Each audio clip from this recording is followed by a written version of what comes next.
Huzur is saying that usually Ramazan does this, that in the beginning it walks slowly for a while and then it starts running and then starts flying. But in this Ramazan, it seems as if it's been wound up a lot. Huzur is saying that just as you do it to a toy, Huzur is saying that it's gone so fast and it's incredible. Huzur was asking if everyone else has the same impression, and they all agreed with Huzur. It has gone really fast. Huzur is saying that in Punjabi we say that if someone is going really fast, we say that do you have to climb on the train? Huzur is being told that it is the words of that saying in Punjabi. Huzur is saying that first let us tackle unfinished business.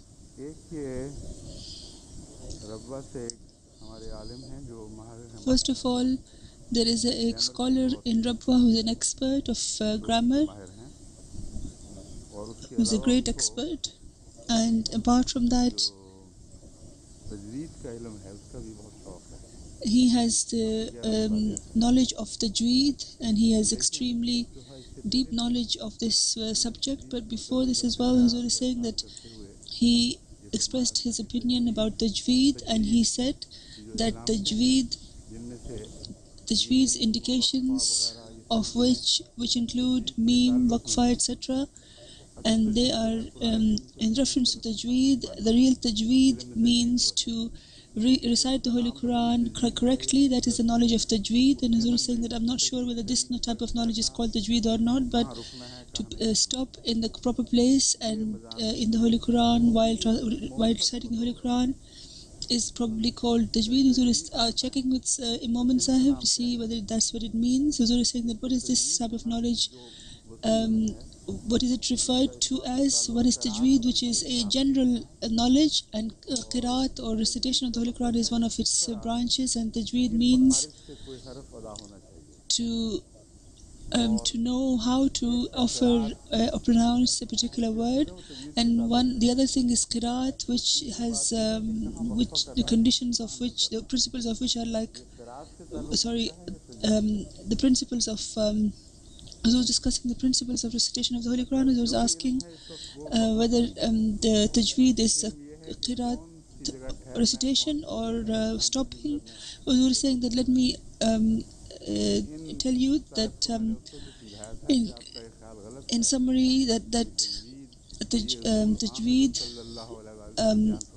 the principles of tajweed or the recitation of the Holy Quran, and where to stop and where not to stop, refers to that. And Huzur is saying that I explained to this person before as well that these principles have not been laid out by the Holy Prophet ﷺ.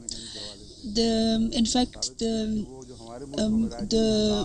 places where there is la in the middle of certain chapters, such as Auzubillahi Bismillahirrahmanirrahim, Qul a'udhu birabbin nas, malikin nas, ilahin nas, that is, there is no stopping in between.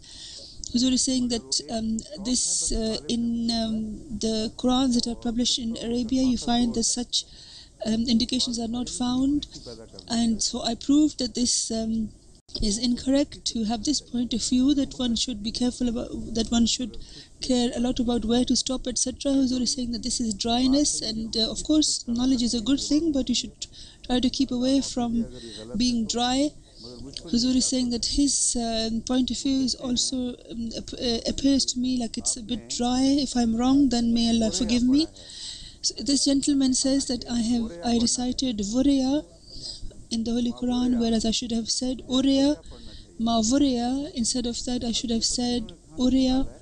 Huzur is saying that I do not know where he got this from. Vara Yuari is the root of this word, and when one recites Vuriya, then we recite it because the Waw is silent afterwards. So Vara Yuariya makes Uriya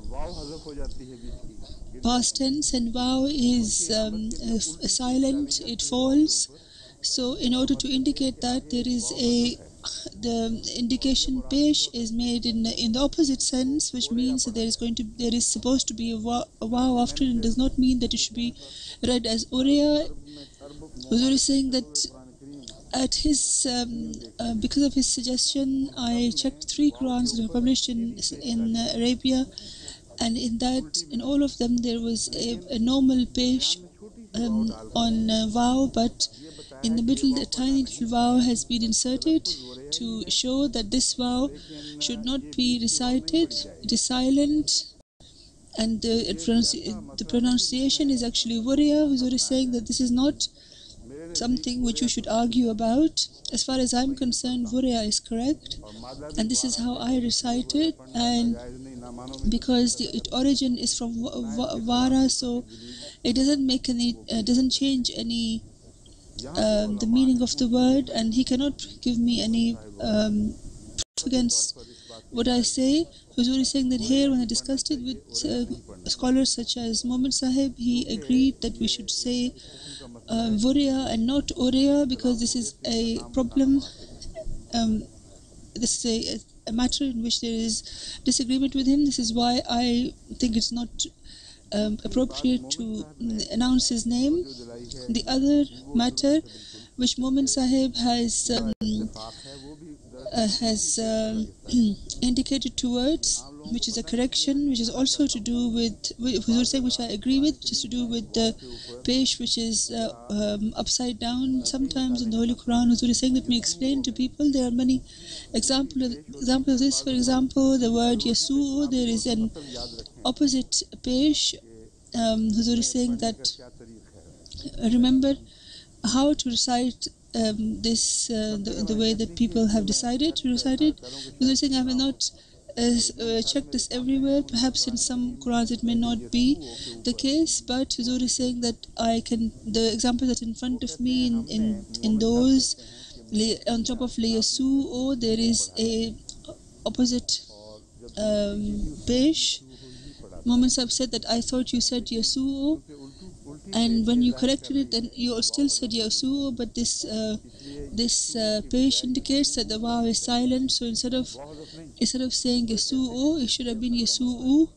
He said, Huzur is saying that, let me explain to you that it was the waw hasn't been silent. It is actually the noon that has been silent, and this is completely correct. And Huzur is saying that when I returned from the dars from here, I remembered it myself. At the time I didn't remember, but afterwards I remembered that it should have been this, and then afterwards I remembered that it was Muzaria, in which the noon falls, that is, it becomes silent. So after that, if the Yasu's vow is not written down, it will still be read, so it won't be read as Yasu'u, it will be read as Yasu'u.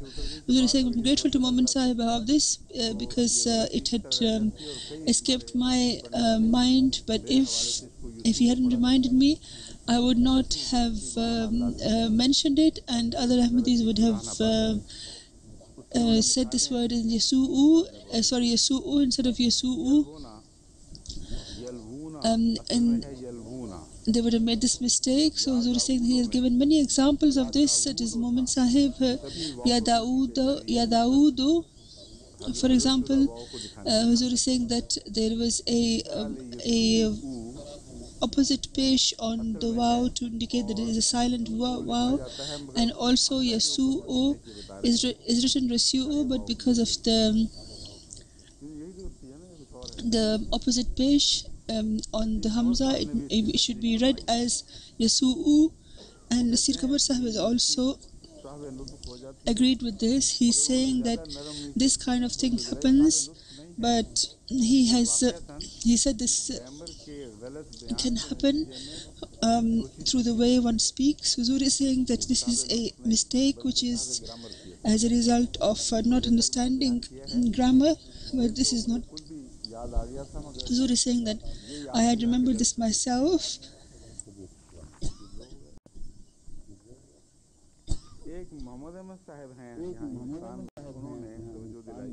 There is a gentleman by the name of Muhammad Ahmad Sahib in England who has brought my attention to my the 26th February dars, in which is saying that I mentioned the plates of silicon, which indicates that you think that life has formed out of silicon, whereas life is organic. It is based in carbon. Huzur is saying that I'm surprised as to which of my sentences would have made him arrive at the conclusion that I said that the base of life was inorganic. This was the whole point of the conversation, that I said that the base of life is not inorganic, it is organic, but in the organic origin of life, how did it start? Whereas life itself makes organic life. Huzur is saying that usually the organic refers to carbon, oxygen, and hydrogen group, and this is the basis of life. And it does not mean that other metals are not found. In the carbonic compounds or the organic compounds, the presence of metal does not make those compounds inorganic. Those people who have written this, in the every part of their blood there is iron.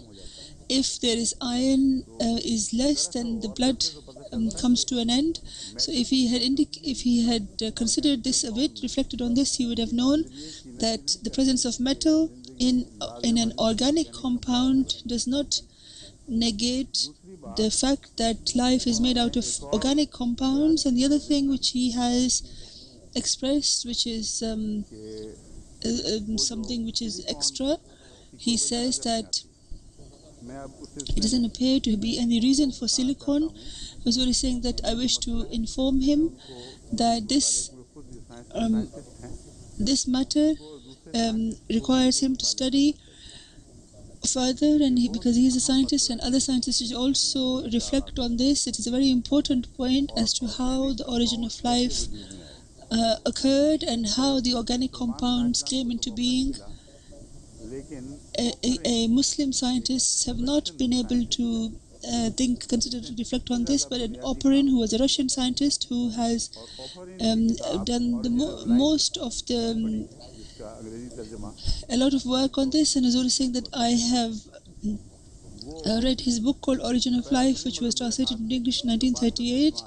Huzur is saying that I have a translation of that which was made afterwards, and I read it with a lot of pleasure, and he expresses things in such a way that even the layman understands. And despite the fact that he is an atheist, which it appears that he's an atheist, that he gives such clear proofs against the chance occurrence of life. He says in his Origin of Life that it is impossible that this life could have occurred as a result of chance occurrences, and it should have then built up towards the building materials that were required for the production of RNA and DNA in the humans in life cells.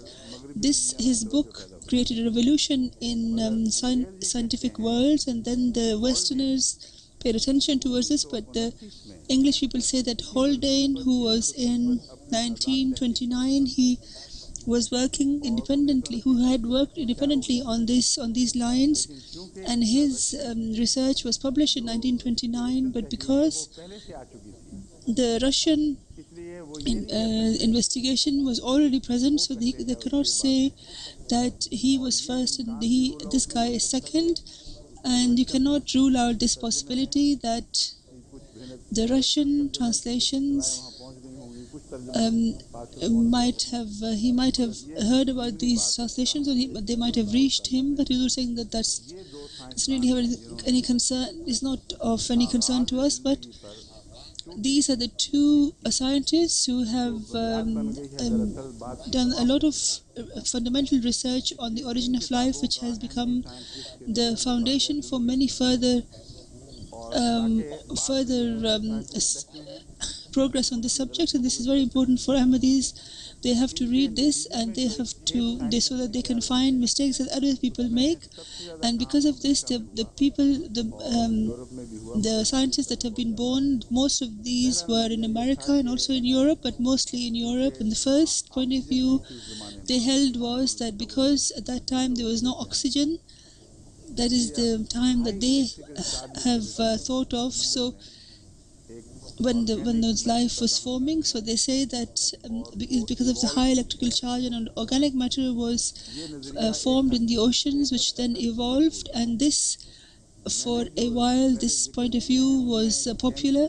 Was already saying that what I mentioned before, I mentioned such chemicals which were reversible. The reactions were reversible. The fact of the matter is, it's not just one chemical. There are many chemicals which were born in the sea, and apparently they look very complicated. But this was the first scientist Howard, who is an American. He has proven with certainty that these materials, they return, they reverse, and this more than evolution, this is a remarkable thing, that the electrical discharges from the atmosphere makes these chemicals, and then they become they are reversible reactions, and these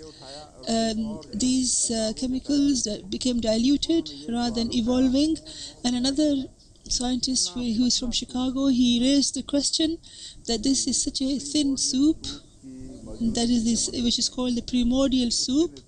That is the presence of primordial soup that is the precursor to life in the sea. Who's already saying that it is impossible that this could have resulted in, this soup could have evolved into the metals that were required for the formation of life, and no one rejected this. As we were saying, when I mentioned the silicon, this happened after that. Some scientists in 1952 as well, they presented this point of view, and then this was further taken forward. They said that the silicon base is important in order to concentrate it and to take it further, because even if the chemical is in a diluted form in the sea, it should evolve in. So the chemical, I keep saying chemical, but I mean is the organic material. You should regard it as that I meant organic materials. So the same subject, another English scientist has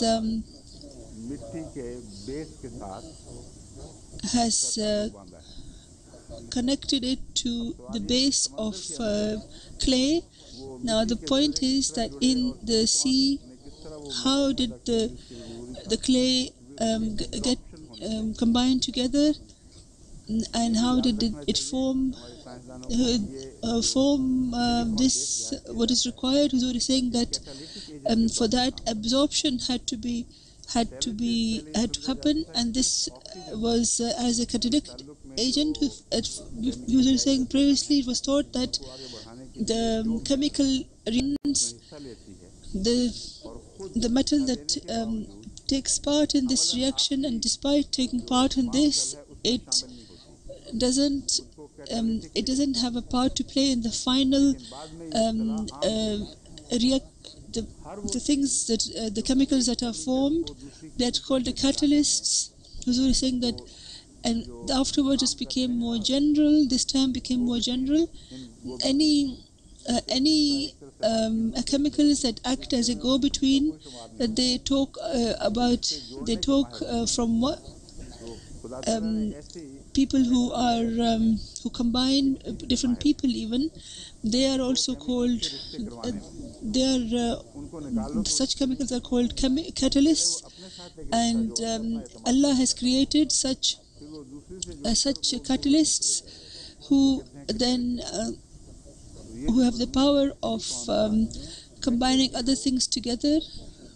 And Huzur is saying that this subject of silicon, it doesn't mean that the life was based in silicon. Huzur is saying that I mentioned adsorption, such clay which had a majority of silicon on the surface of such clay plates. the reaction that happened in the sun happened, which is called adsorption. Huzur is saying that, for example, there are some medicines that you eat which to absorb acid in the stomach, and that is adsorption as well. So these silicone plates did not take part in the reactions by becoming a part of the reactants. They only acted as catalysts. So this is a general matter I wish to present to you. We're saying that I haven't found the particular particular article. We're saying that the research on this was published in a magazine, that this investigate this point of view of the silicon, that is of plates, that dry ringing clay that is mentioned in the Holy Quran. This has not only been proven by the scientists to be the case. Huzur is saying that indeed in Australia we have found that there is supposed to be a place where the first life is supposed to have formed, from which then evolved further into more complex forms of life. Huzur is saying that in this regard I wish to respond to this gentleman by saying that when the Holy Quran says that life was made out of Hamay Masnoon, this is a very fine and delicate matter which should be kept in view, that origin of life, or that origin of the chemicals that made life, that were born in the sea, that could not have evolved further because they were very, very diluted, and it was so diluted that it could not have gone further, and it had to be concentrated. So scientists don't just say that the silicone acted as a catalytic agent. They say that many chemicals, which even though they had developed to quite a degree because of the ultraviolet rays, when they went out of the sea, they had a chance to become concentrated. And when the different types of decayed matter, organic decayed matter, concentrates, then that is called fermenting mud. So when the Holy Quran says that man was made, or life was made out of fermenting clay, fermenting mud, this is incredible.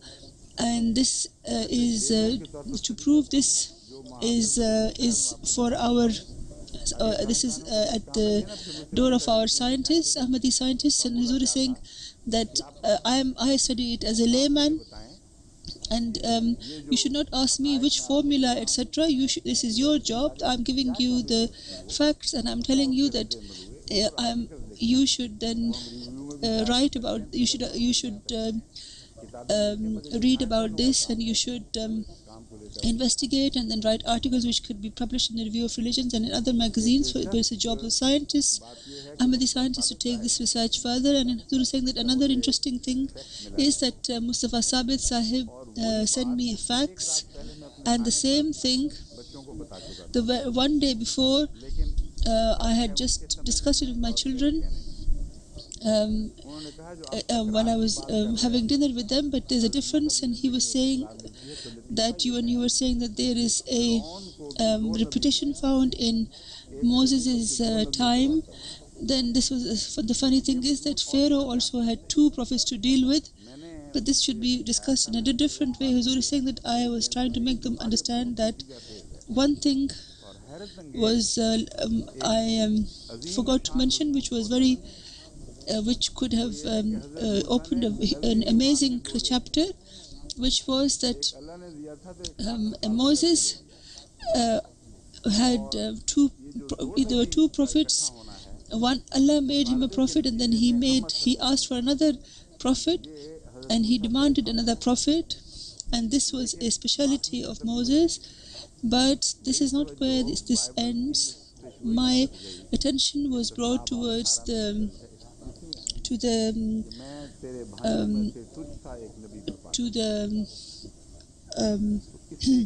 prophecy in the Bible, which says that I'm going to make a prophet out of one of your brothers. This made me understand an incredible thing, that Allah Moses asked for a brother, for a helper. Allah made it into an incredible.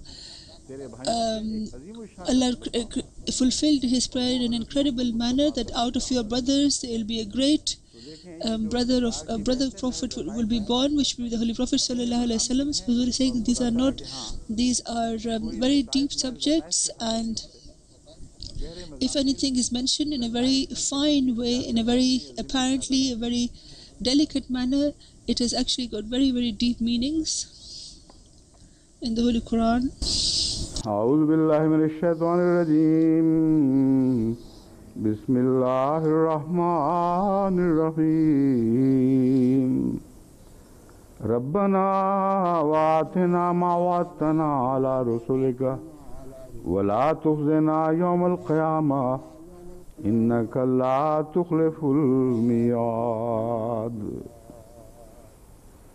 ऐ हमारे रब, और हमें दे जो तूने वादा फरमाया अपने रसूलों के हाथों, रसूलों पर वादा फरमाया, यानी रसूलों के ज़रिए हमसे वादा की, हमारे मुतल्लिक वादा फरमाया. माँ वातना, वादा हमसे किया, रोशन किस पे किया वो वादा? रसूलों पर, यानी साबिक में जो रसूल गुजरे हैं उनकी ज़ुबानी. This is verse 195 of chapter 3. أعوذ بالله من الشيطان الرجيم بسم الله الرحمن الرحيم ربنا وآتنا ما وعدتنا على رسولك ولا تخزنا يوم القيامة إنك لا تخلف الميعاد. Our Lord, give us what Thou hast promised to us through Thy messengers, and disgrace us not on the day of resurrection. إنك لا تخلف الميعاد. Surely Thou breakest not Thy promise. In this manner of speech raises certain questions which have been responded to in various ways by commentators of the Holy Quran. First of all, the word tukhliful miyad. There is this point as to what khalf refers to. Khalf is that which is discarded or which comes afterwards. So khalafa min ba'dihim khalfun. The Holy Quran says that such people they left behind who weren't good, but here this is only refers to what comes, the people who comes afterwards. We would say that this is a well-known word which is used quite often. The question is as to what this has to do with the non-fulfillment of promises. The first, a person who forgets his promise, who breaks his promise, is a discarded person. He cannot be regarded as being of high status, and also to postpone a promise is also a breaking of the promise. So whether that is fulfilled or not is also, if a person can fulfill a promise, then they should not postpone it. So Huzur is saying that this word khalaf, this is the philosophy of the breaking of promises. Is in order to discuss that, the commentators have raised this up. They say that al-khilfatu comes from this, which means to make a space. For example, huwallazi ja'ala al-layla wan-nahara khilfatan, that something takes the place of something else. So something who comes afterwards. Huzur is reading some Arabic. So to take care of somebody else's matters,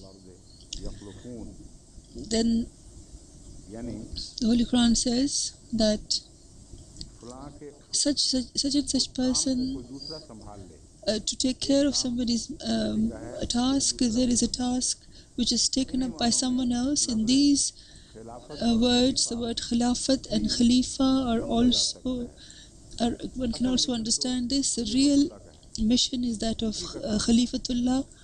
It is his task, and the one who continues it after him will be called the Khalifa. Wal khulfu al mukhalafatu fil wadi yuqal wadani fa akhlafani ya khalifa fil miyadi. which means that khuluf means one who does not fulfill a promise. That is, that somebody says that he has made a promise and he did not fulfill it. We were saying that it, like I was saying, that somebody who did not fulfill his promise at the right time. Huzur is saying that I had not read this in Mufradat, but Mufradat also said this, so it pleases me. So to postpone a promise is also breaking the promise. So this is the basis of that is made. The basis of breaking of the promise is made. Huzur is saying that La tukhliful miyad is mentioned in the Holy Quran.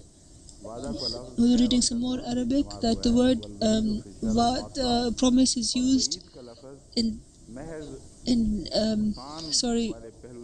Waid is to refer to damaging or harming someone, or someone who is told about a punishment, that if you don't do this you'll be punished.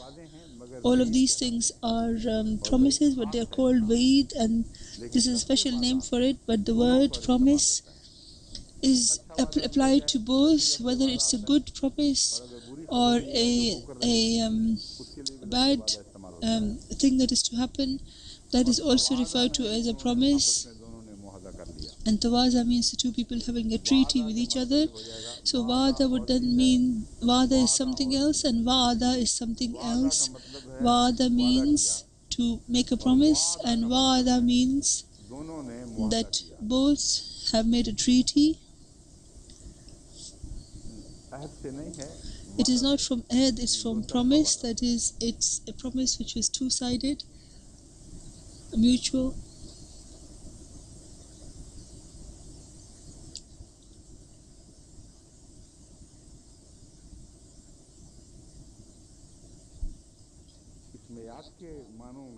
In this regard, Hazrat Imam Raghib says, reading the Arabic,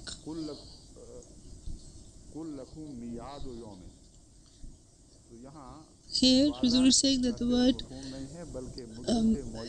it's not about just about a promise, it's about a particular time, that a particular time has been set between us. So in this regard the word miyad is used in the Holy Quran. Now Huzur is saying that Imam Razi is raising the question, Al-khulfu fi wa'dillahi muhalun fa kayfa talabu bid-du'a ma alimu annahu la muhalatu waqi'atun. I think he says that there is no question of breaking a promise from Allah. So then why have we been taught the prayers that, oh Allah, don't break your promise? Because when believers who pray this, they know very well that it's impossible for Allah to break a promise. So what is the reason for this? So he has then expressed the meaning. He means that dua means does not means it means, so it doesn't mean that, oh Allah, fulfill your promise. According to him, while fulfilling the promise, the good deeds that the believers should do in order for the fulfillment of the prayer to occur, that is what is referred to. Huzur is saying that he's saying that when you pray to God, then the prayer in it is, the prayer has the subject of has a basis of humbleness, and this increases humbleness and devotion, etc. So this is this prayer then refers to an increase in our own humbleness, etc. Then he says that Allah treats a people not in accordance with their character, and Allah gives the pious people the news, glad tidings of heaven. And then Allah says that enable us to do such actions which would then enable the fulfillment of your promise upon us. So therefore he says that this verse then means to obey Allah and to beseech Him that you should be saved from committing evils. And again here it doesn't say that it doesn't mean, according to him, the believers he's saying that the believers wish that the promise should be fulfilled quickly and it shouldn't take too long. Huzur is looking at other commentaries on this verse. There is the discussion of Rabbana is mentioned. Rabbana in itself is a complete prayer, and some people have said that if you say Rabbana 5 times, then all of your problems will be fulfilled. Huzur is saying that Rabbana is in itself a complete prayer. This is correct. Huzur is saying, for example, when we say Sami Allahu liman hamida in Salat, we say the response said Rabbana walakal hamd. Why is there a wow in the middle? If there was no wow, then it would have meant that Rabbana lakal hamd, that all of the praise belongs to you, O Allah, but the wow has broken the connection between Rabbana and the rest of the sentence. So the real reason for this is that Rabbana is a complete prayer in itself. When I was very young, when I was in school, once the Mian Bashir Ahmed Sahib radiallahu ta'ala anhu, I asked him this question. I said that this is how we see it, but I do not understand why there is a wow in the middle. And the first time he made me understand this, that Rabbana is a complete prayer in itself. And when we say, "Oh our Lord," then the Lord's character becomes evident for the person who is saying that prayer, so that results in mercy over the person who is saying that prayer.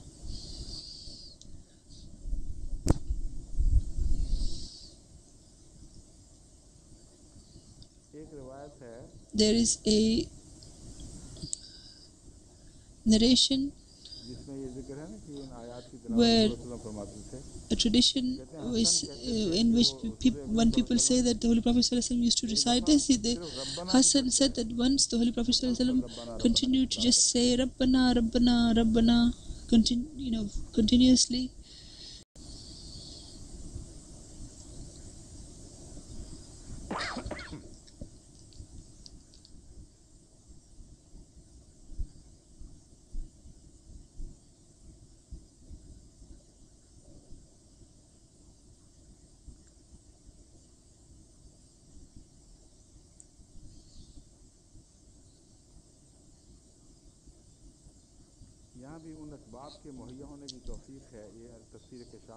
Tafsir Kashaf says that it says that we have to we pray for those things that are required for the fulfillment of Allah's prayers, Allah's promise for us.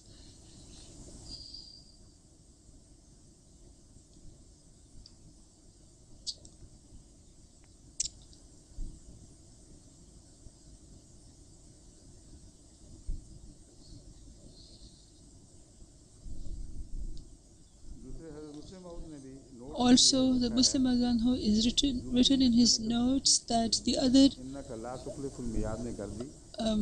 point is that the prayer is that, O Allah, enable us to become such that we should be deserving of your promises.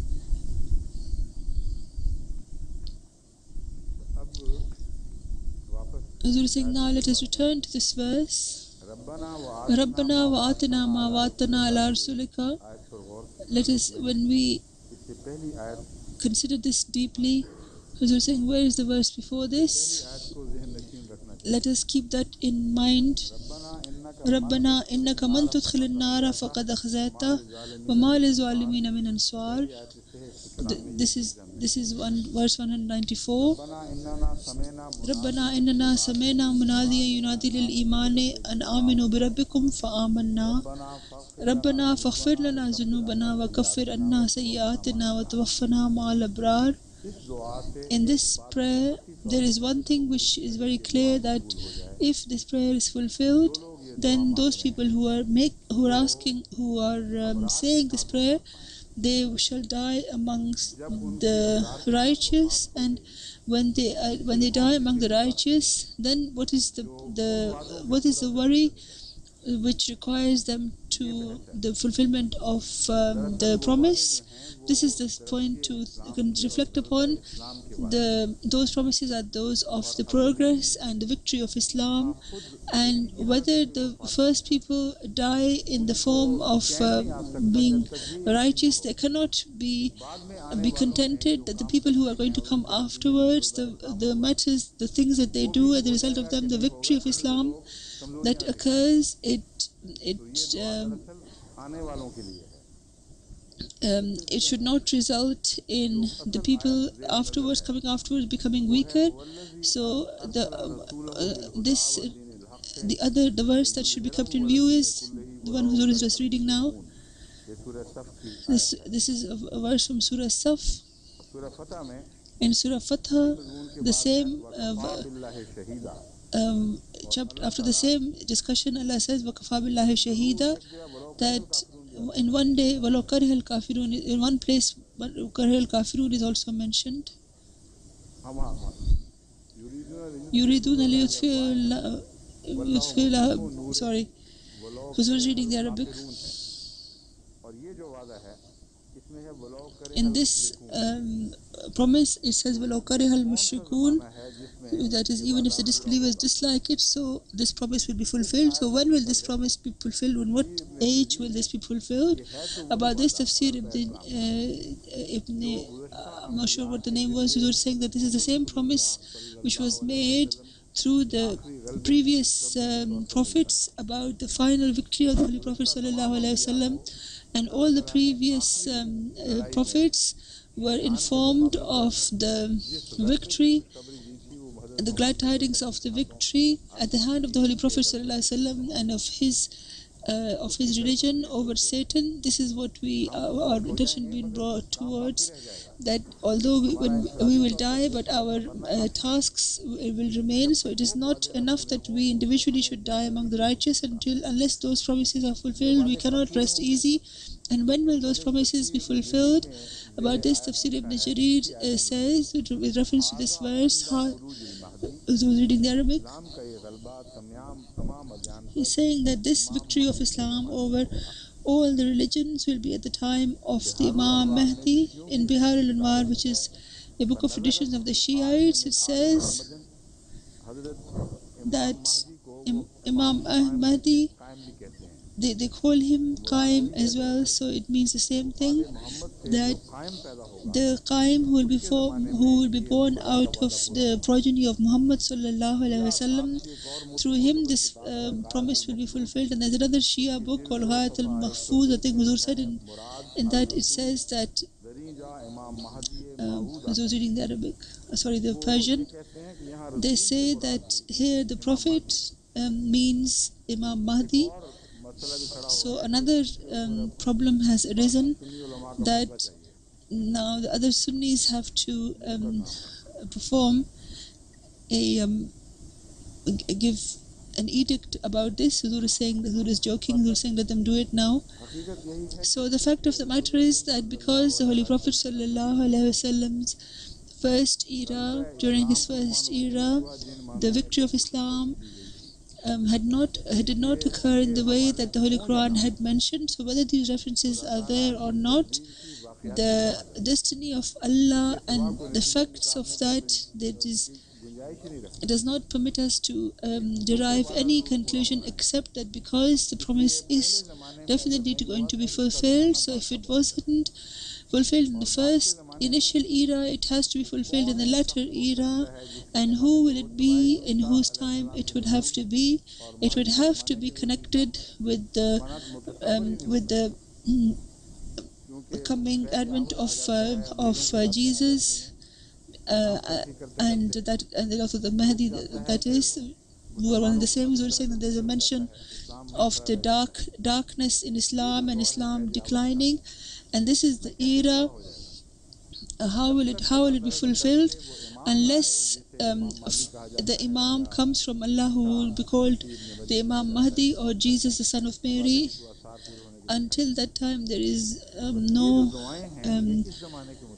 possibility of these promises becoming true. So these prayers are to do with this era that we live in, and this verse, the words Tukhliful Miyad, is found in the Holy Quran, that Allah does not never breaks His promise, but Allah's promises are conditional, and with reference to those conditions, the Quran, the Surah Al-Baqarah says, Ya Bani Israel askuru ni'mati allati an'amtu alaykum wa awfu bi ahdi ufi bi ahdikum wa iyaya farhabun, that if you fulfill your promises, then I will fulfill my promises.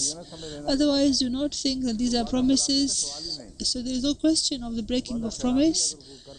If anyone breaks promises, it is people who break promises. So it means that when the time comes, when it is the time of the fulfillment of the victory of Islam, the promise of the victory, then those people should not be given, those people in whose time this will be, then do not let them do such things which would break their promises. So Allah, you definitely fulfill your promises, but then as a result of that, there is no guarantee that these things will happen, because those who break their promise, your promise does not reach them. The benefit of your promise does not reach them. So this is a subject from which this promise is completely understood. رَبَّنَا مَا وَعَدتَّنَا عَلَى رَسُولِكَ وَلَا تُخْزِنَا يَوْمَ الْقِيَامَةِ, that if we die after when we are pious, and the people who born after us, they should not embarrass us. So the most pious people were born at the time of the Holy Prophet ﷺ, but the time of the promises was afterwards, where those generations come, and which if they then ignore, and as a result of that, the promises have not been fulfilled in such a glorious manner, but they had to be fulfilled as a result of our standing fast by our promises. So because Allah does not break His promises, so we have to be very certain about keeping our promises. So Huzur is saying that this is very important for our age. We are now seeing the promises of Allah coming true, of the victory of Islam, the way Allah is showing His mercy, how the Jamaat is getting the capacity of serving the world, and all the other Muslims cannot make as many people Muslims, to convert them into Muslims like we can.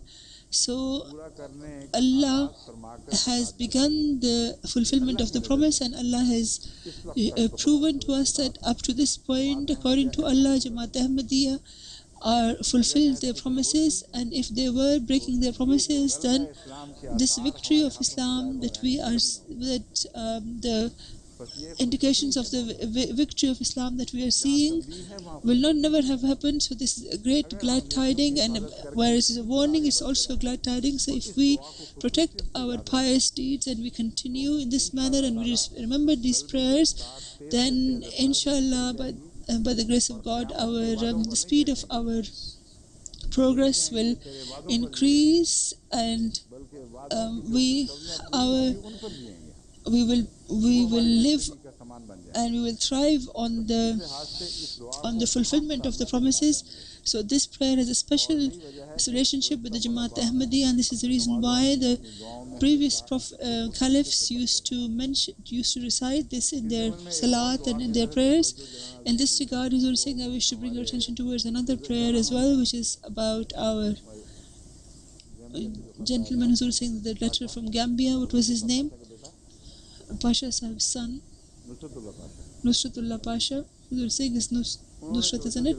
He reminded me that by the grace of God, Allah's promise that crowds and crowds of people should enter into Islam. This is not a history or a tale. We have seen it. It's happening day to day, and in the Gambia, Huzur is saying that more than 100,000 people becoming Ahmadi is like a huge army. In those countries, their armies don't number that much, and he says that This reminded me that when the Holy Prophet ﷺ said gave the glad tidings, إِذَا جَاءَ نَصْرُ اللَّهِ وَالْفَتْحُ وَإِذَا النَّاسُ يَدْخُلُونَ فِي دِينِ اللَّهِ أَفْوَاجًا فَسَبِّحْ بِحَمْدِ رَبِّكَ وَاسْتَغْفِرْهُ. The end part, the Jamaat should pay attention towards this, that they should do this. And how should they do this? He wrote a tradition. Huzur is saying that I researched this and I found two or three prayers which I have found, and the easiest of these prayers, and one which no one has to even work hard at remembering it, and it's uh, which is Subhanakallahumma Rabbana. Subhanakallahumma. Huzur is saying this is very easy to say this, to remember this. Huzur is saying it's quite easy to remember because we remember part of this, we read it in Salat. The Holy Prophet ﷺ used to read it in Ruku and in Sajda. Huzur is saying that why has Ruku and Sajda been chosen for this prostration and bowing? This also proves that this tradition is true, because these are the two times when we have been told to say Subhan.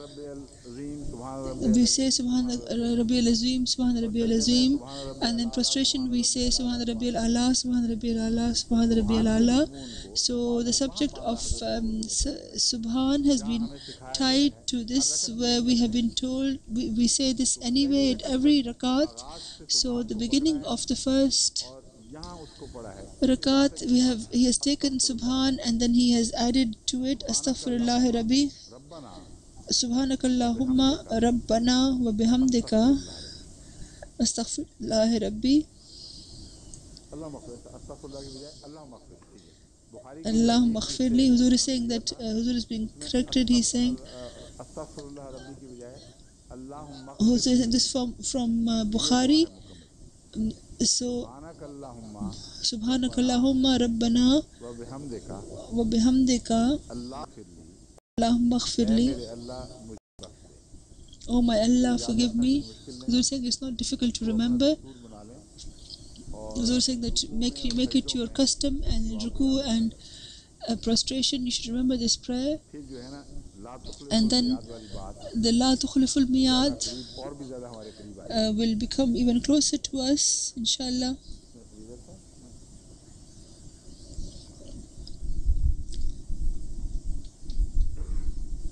In response to this prayer, the glad tidings that are given are in the words فَاسْتَجَابَ لَهُمْ رَبُّهُمْ أَنِّي لَا أُضِيعُ عَمَلَ عَامِلٍ مِّنكُمْ, that Allah taught the prayer and then Allah informed that He has fulfilled it, He accepted this. So for those people this prayer has been fulfilled, but the prayer was fulfilled for their sake only because they used to do those tasks or those actions which were essential for them in respect of their promises. So this is an interesting meaning. It means that this is not, it is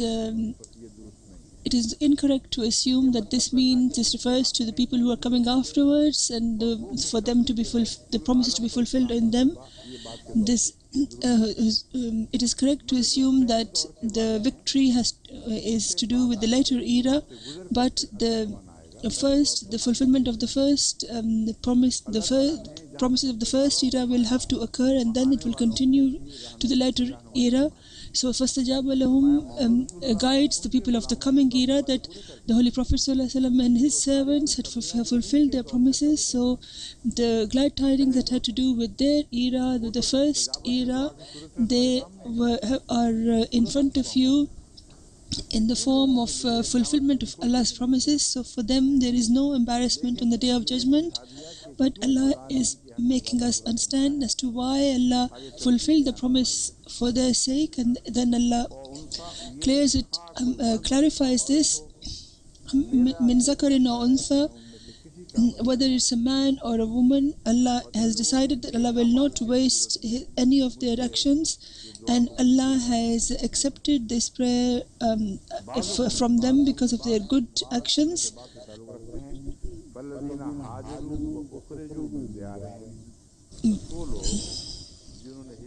بَعْضُكُم مِّن بَعْضٍ, you are from one another. فَالَّذِينَ هَاجَرُوا وَأُخْرِجُوا مِن دِيَارِهِمْ, those therefore who have been emigrated, have been driven out from their homes. Zuri is saying it could mean homes here, or could refer to your somebody's land. And وَأُوذُوا فِي سَبِيلِي, and have been persecuted in my cause. وَقَاتَلُوا وَقُتِلُوا, and have fought and been killed. لَوْ كفرن عنهم سيئاتهم ولأدخلنهم جنات تجري من تحتها الأنهار, I will surely remove from them their evils and will cause them to enter gardens through which streams flow. That is, beneath them there shall be streams shall be flowing. ثوابا من عند الله, this is a reward from Allah. Wallahu indahu husnus thawab, and with Allah is the best of rewards.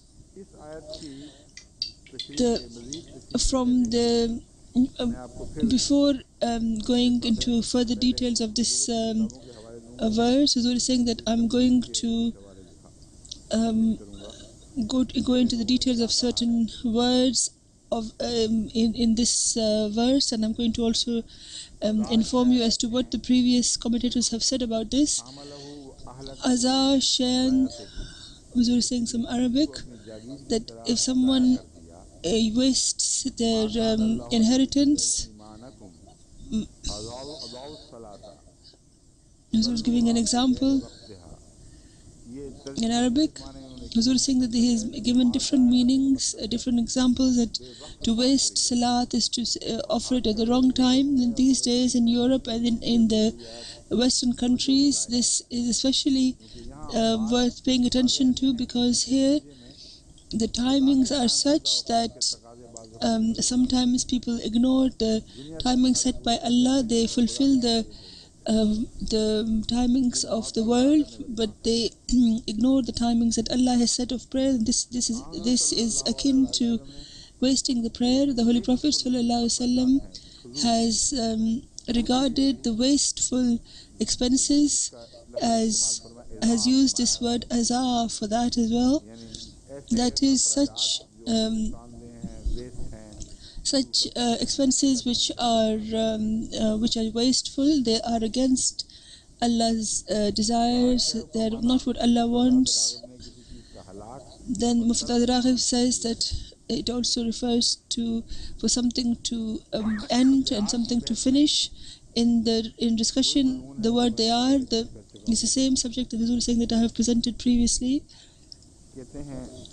It says Dara is from Yaburu. That Dar refers to a place where it seems that life is there is a lot of people and there is a movement in life, and this results in trade and other life. So Dar means for something, for there to be movement in something. So from that they are is the word they are comes from. So where the life seems to be flowing and ebbing, where there's an ebb and flow of life, that is referred to as they are. Huzur is saying that this person is called a jinni. Huzur is saying, I wonder what this means. Huzur is saying that, do you know about this word which is used a lot among the Safai Sahaba in Pakistan? Huzur has been told about some pronunciation. Huzur is saying that there was a Maulvi of Safai Sahaba. He really desired to insult the Imams of the Ahle Bayt, and he said that I have investigated a lot and I did not know how to do this, to insult them, but now I have that weapon in my hand.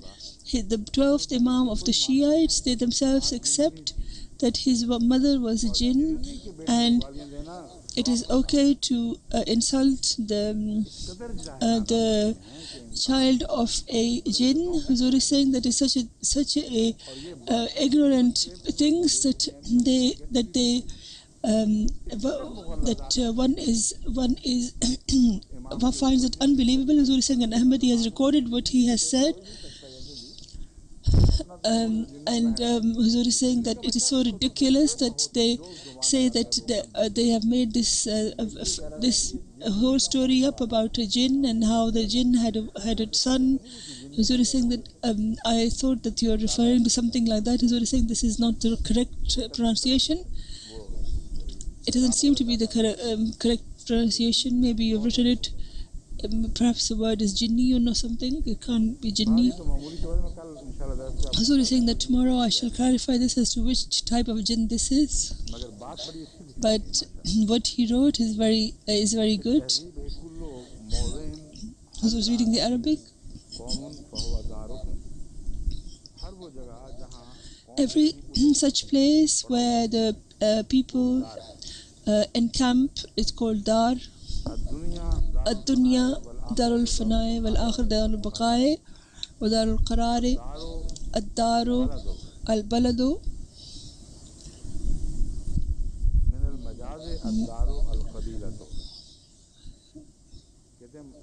He says that although dar is usually refers to a town, but sometimes a tribe is also known as a dar.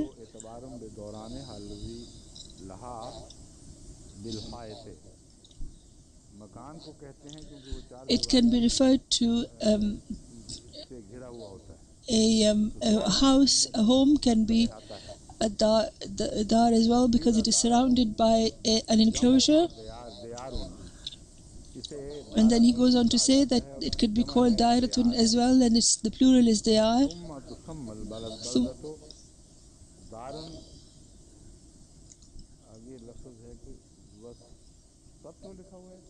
I was wondering what the next word in Arabic that's written is. Is satto, who was saying, perhaps?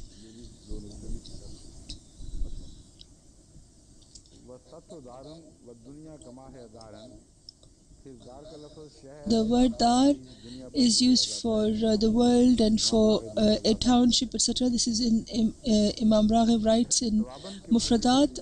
There is a very interesting discussion on thawab, the word thawaban as well.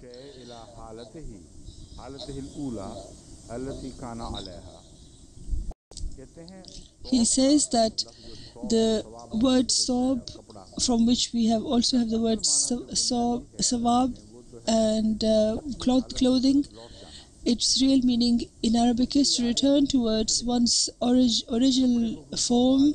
So why in that case have clothes been called thawb, and why is reward called sawab, sorry? Or it also refers to derive a conclusion which is arrived at after reflection upon something. Huzur is saying that let's leave this aside.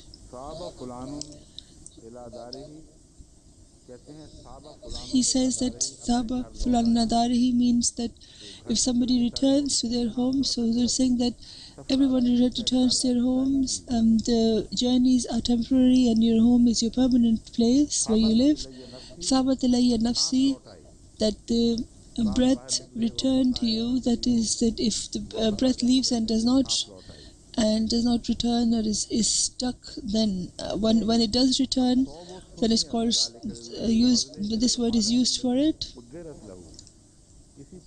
Then in the way to, if one can achieve an end from something, then it means thawb. That is because when a cloth is spun or is made, then the suit, that is the material that was used to make the cloth, it attained its end. So if there's a thread or a material and it is just sitting there and it hasn't been made into a cloth, then it has not yet reached its fulfillment or the reason for its being. So when that does happen, then it is called thawb.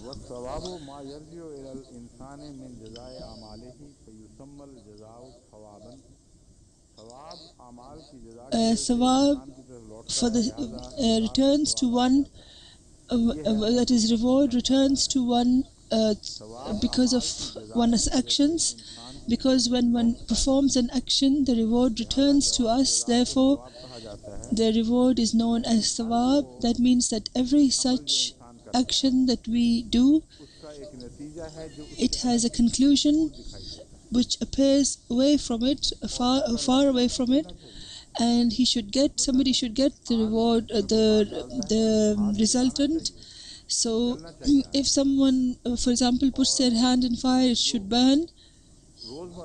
And on a daily basis, when we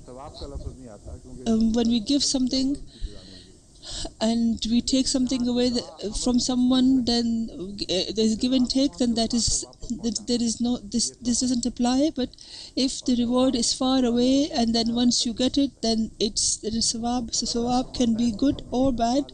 So Allah says that you perform good deeds, pious deeds in this world, and your actions your reward has been set for you, but you have not yet received in this world. So until you receive that reward, it will be a loan on Allah. So, and Allah increases it. Wallahu indahu husnul thawab, that Allah does not give back what we have earned. With His blessing, He puts unusual extension in it. And he was saying this is where when how this is an example of when the wealth increases. So where Allah says in the Holy Quran that you shouldn't use interest, Allah says that this is how your wealth will increase if you give to the poor, etc., and give zakat, etc. So the promise of increase is fulfilled in this world, but it shall increase in an unusual manner on the day of judgment. And because interest says that if you keep your money with you, it shall increase. But so this does not apply to Allah. Allah rewards, and this is called ihsan, to show favor. That means to increase your wealth that you have offered someone. It appears, whereas normally it seems as if when you give money with time it increases. Sorry, when you don't give money with time it increases. But this is different. Allah says in the Holy Quran that Allah gives the same of an evil deed, the same reward, but whereas when you perform a good deed, Allah gives you much more as a reward. So this shows that it's got nothing to do with time. So it doesn't matter how long you keep money, etc.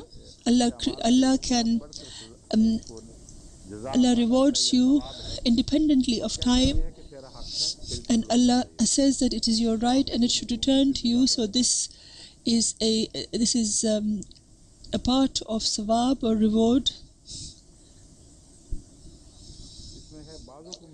Here the word ba'zukum, the explanation of ba'zukum ba'z, Imam Raghib writes that there is a tradition that Salma raised a question that there is a mention of reward with men but not about women. So in response to that, this verse was revealed. He was saying, in this regard, I have told you before as well that by giving this a reason for revelation of every verse, people have been distracted from the permanent meaning of the Holy Quran, and it seems that these verses were only for a temporary time, and whereas this is an eternal subject, a permanent subject. Huzur is saying that I remember some more things as well. For example, qanitatun, etc. It is referred to in different places in the Holy Quran where women are mentioned as receiving reward.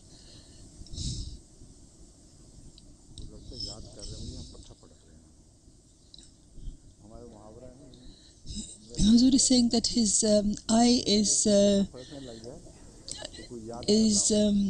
more vibrating, which means that somebody is remembering him. Huzur is saying that people say this, but sometimes one's nerves express a certain anxiety because of Ramadan, etc. as well.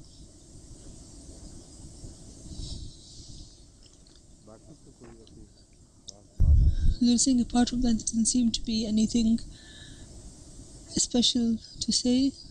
Huzur is saying that this has been written by Imam Razi, which I wish to explain as well, that these are such actions which have the fulfillment of to which is bound the fulfillment of Allah's promise. In Hajaru means to forsake one habit and go to a different one, or to forsake something and go to a different place, etc. And in the Shiite translation of the Holy Quran, which Huzur just read the reference of, Huzur saying that in that it writes that in فَالَّذِينَ هَاجَرُوا وَأُخْرِجُوا, the following people are meant, only a few.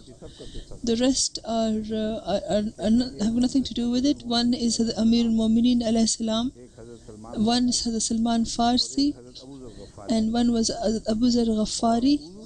And Ulu fi sabilillah means the actions of this world, and this is where Islam comes to an end, because the promises are fulfilled according to them in this world.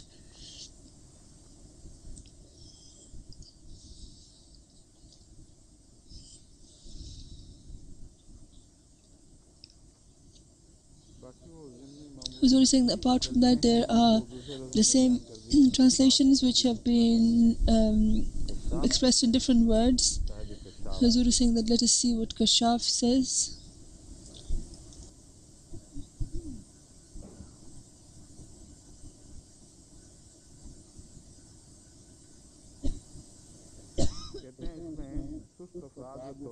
He says that such lazy people who desire reward, they are told that if you do these actions, then you'll get the reward, or not, otherwise not.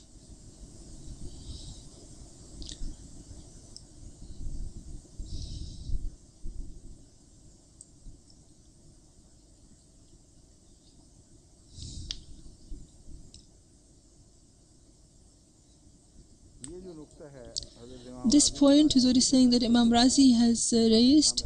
This is the one that I wish to present before you, and Imam Razi has shed light on this from before. لَوْ كَفِّرَنَّ عَنْهُمْ سَيِّئَاتِهِمْ. He says that this reminds of the prayer which has been mentioned before, فَاغْفِرْ لَنَا ذُنُوبَنَا وَكَفِّرْ عَنَّا سَيِّئَاتِنَا. So this is a very important point which one should understand, and Huzur saying that I shall return to this point and make it clearer to you later on.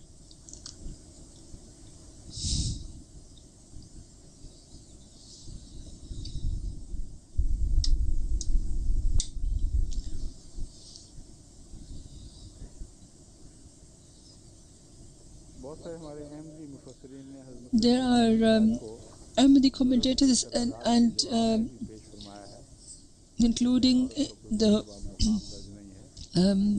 Muslim who presents it as expressing the right of women.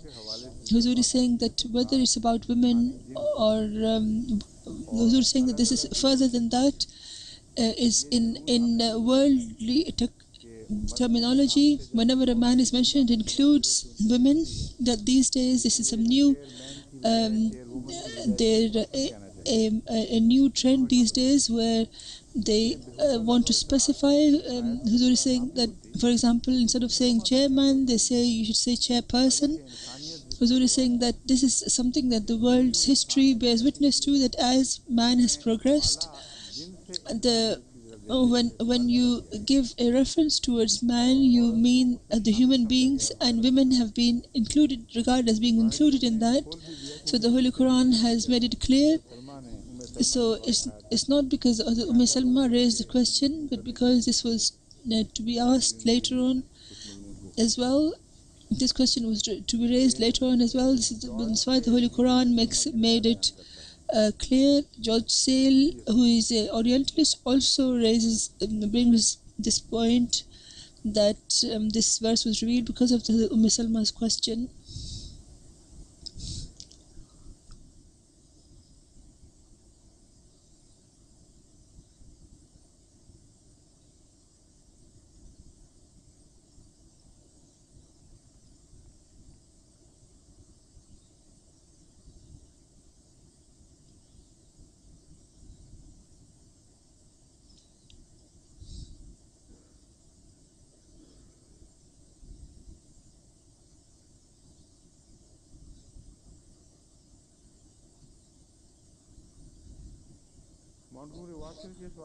Montgomery Watt only raises the question that where it says that the word ukhriju has been added to it, then those people who performed hijrah, who migrated, and or who was ousted from their homes, that he doesn't understand whether it referred to a particular people who were ousted.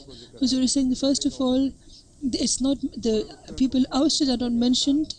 It means it refers to the people who migrated, but we're saying that this meaning is included in that the Holy Prophet ﷺ was not ousted from Mecca. He was there was a siege was laid, and he was to be murdered.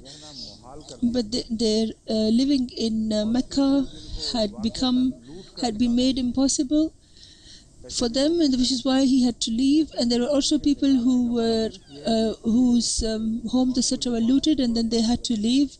We were saying that the Montgomery Watt is confused because he refers to this that there were people looted etc. and they had to leave, but whether someone was ousted, practically ousted, is not found in general about anyone.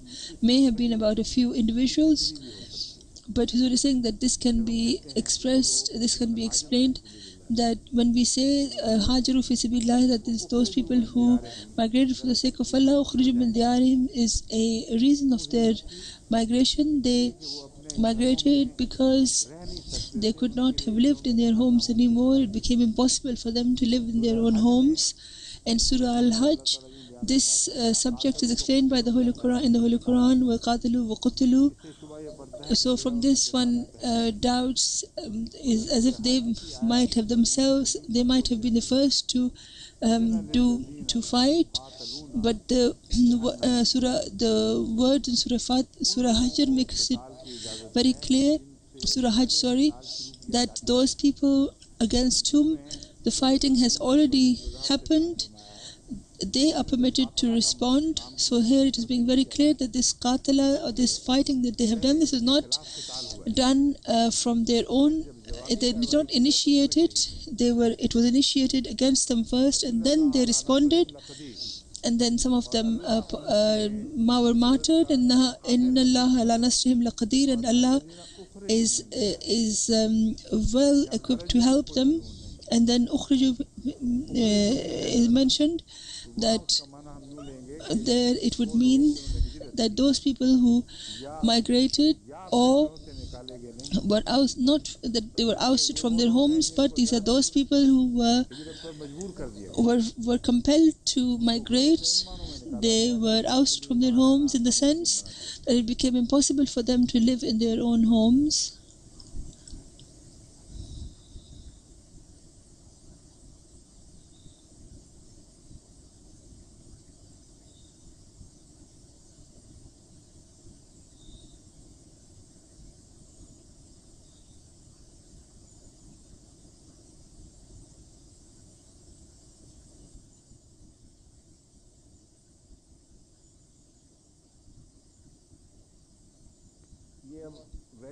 So you're saying that as per usual, he is saying such ignorant foolishness that one is amazed. Where it says that these people will go to heaven, he says that this is creation of the mind of the Holy Prophet ﷺ knows well that he saw an oasis and some dates, and he is explaining that there was water there and there were fountains there. He was saying it's such a infantile assumption. Huzur is saying that why doesn't he say that there were streams of honey, etc., and birds, etc. Huzur is saying that where did they ever have they? How could that have ever been seen by the Holy Prophet ﷺ in an oasis? That could have been wine or water flowing and milk also flowing and rivers. So which oasis is this? Did Wari see in which he saw all of these things which are described in the Holy Quran? وَمِمَّا يَشْتَهُونَ, that whatever people desire they shall be given in the heaven. How could this be referring to any particular place in the world? Huzur is saying that this is an infantile idea of his. Allah has explained this to us. It has deep meaning in this, because this is not a great life that one should just have honey and milk all the time. One would get sick of eating them. Allah is saying that the message is that it is such wine that shall not get intoxicated. If there is no intoxication, then what kind of wine is that? And it's milk that shall not rot, which means that it's not the milk of the world. So this idea is not of luxury. It has just a matter of this. There's no message of just luxury. It refers to the reality of paradise, and Huzur is saying that they don't understand that, or they may make it. They may exaggerate it just to merely for the sake of criticizing Islam. He says that it has become completely clear. It has become proved that the joys of the Muslim heaven are carnal, that the joys most certainly are material, whereas the Holy Quran clearly rejects this idea. Allah says that no eye has seen it. You cannot even imagine what that shall be. And the way that we raise your life, no one knows as to in what form they shall be raised. And despite these clear indications, if somebody still insists, what can you do about that?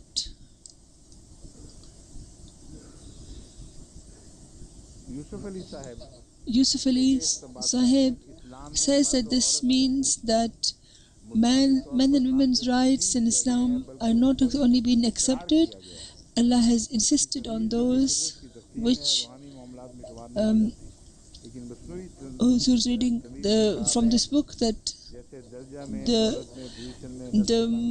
there will be a difference of men and of equal rights of men and women. Huzur is saying that this is a strange manner of Allah. This became to the forefront when an Ahmadi German lady brought this question from Germany, and she seemed to be very anxious about this matter. She said that I have become a Muslim, and I have become accepted Islam with a true heart, a sincere heart. And as far as my idea is that the woman should obey a husband. And a president in our area who thinks he knows about religion, and the missionary is saying that this is correct. So, they both are agreeing that men and women have to be completely equal, and in matrimonial matters, etc., they should be they are completely equal. And she says that this will create an anarchy, and you will not be able to make homes paradise. This will destroy the peace of homes. So you should stop these people from doing this. Huzur is saying that I was thinking that I should write to the Germany Jamaat that they should make them understand and that these things are wrong.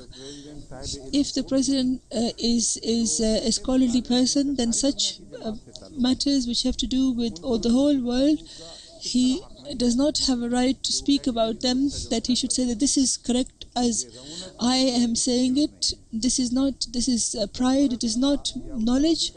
It was his obligation that he should have presented this point to the Jamaat Germany, and then Jamaat Germany by themselves, as Huzur is saying, that they immediately refer to me in important matters, and then sometimes I get scholars who to gather together, and sometimes I make my own answer that this should be the answer to this. So instead of that, to adopt this style is Huzur is saying that that time I did not mention it at the time, but now that it's become in front of me, it's come in front of me. This was required, and it's incredible that Allah has presented this and made me mention it. Huzur is saying that, for example, yesterday I was thinking of talking about Moses' incident, which had a great prophecy included in it, and then today Mustafa Sabit Sahib has written and reminded me of mentioning it. To mention it, so Huzur is saying that the right to be equal of a man and woman is something else, but in organizational matters, to have a right of decision, etc., is different. So the Amir Sahib is saying from the equality of rights that a woman does not have to obey her husband at all. Then why does he not apply this to himself?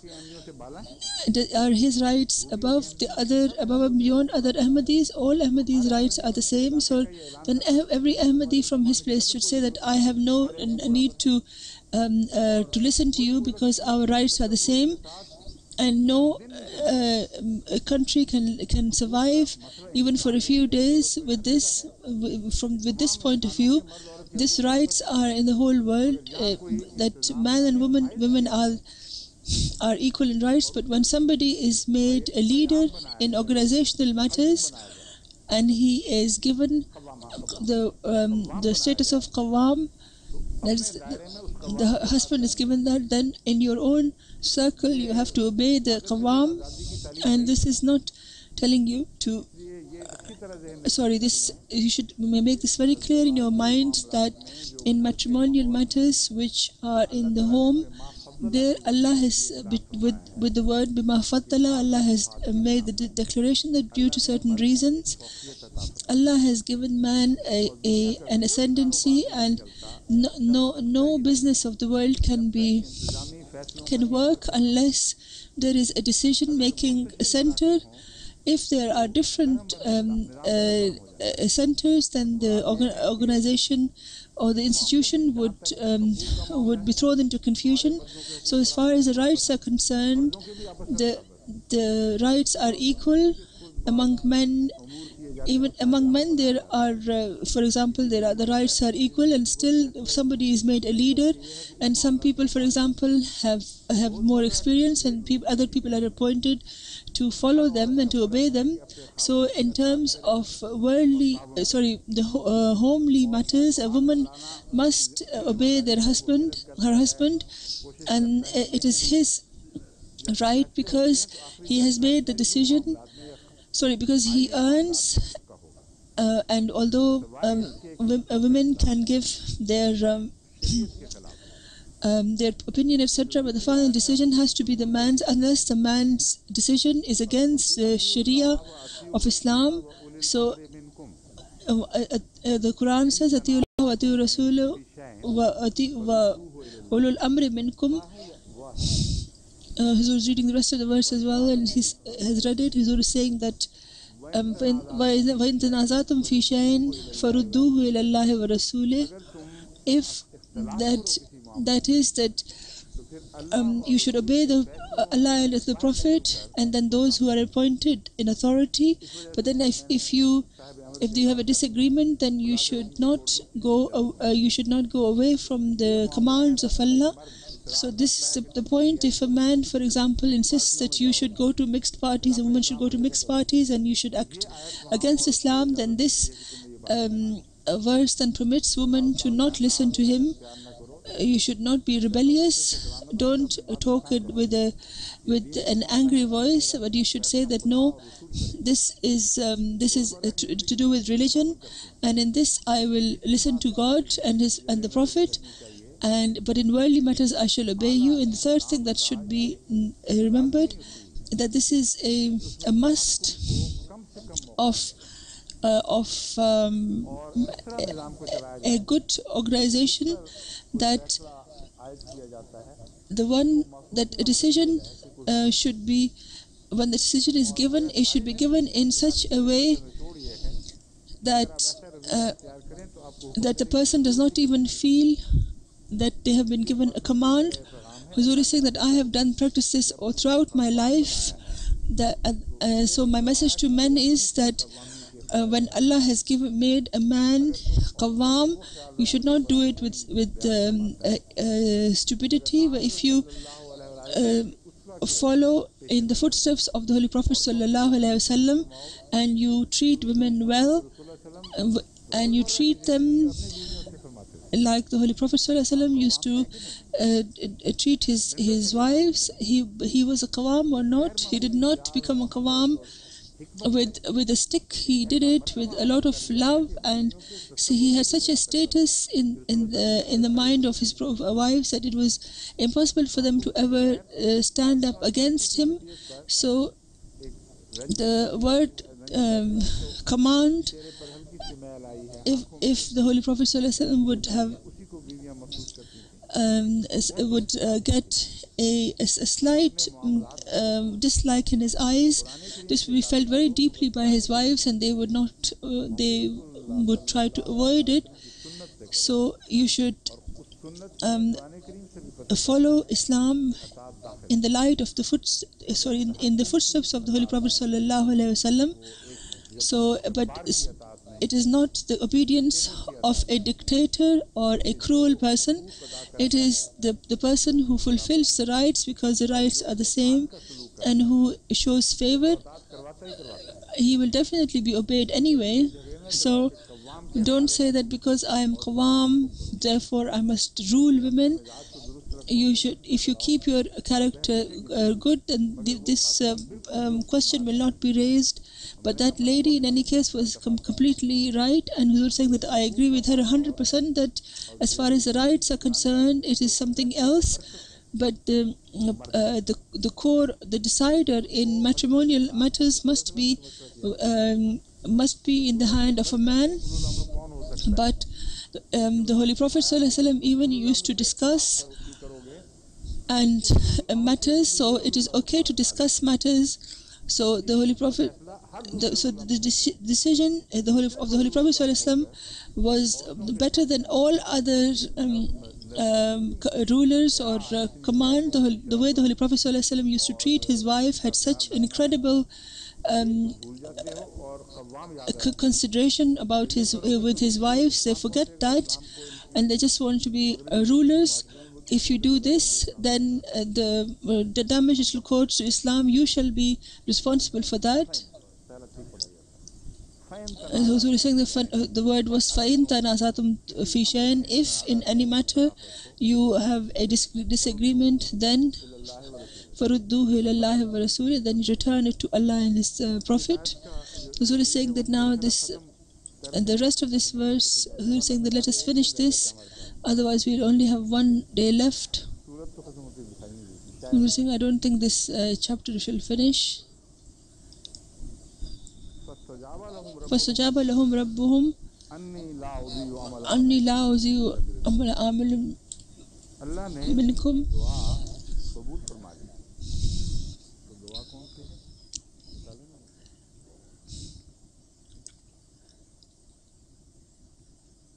Huzur's checking the prayer. Huzur is saying that I remember it, so I can just read it. إننا سمعنا مناديا ينادي للإيمان أن آمنوا بربكم فآمنا ربنا فاغفر لنا ذنوبنا وكفر عنا سيئاتنا وتوفنا مع الأبرار. In these words of the Holy Quran, there are two aspects of acceptance. One is the sins of the past. You should you're asking Allah to forgive them, that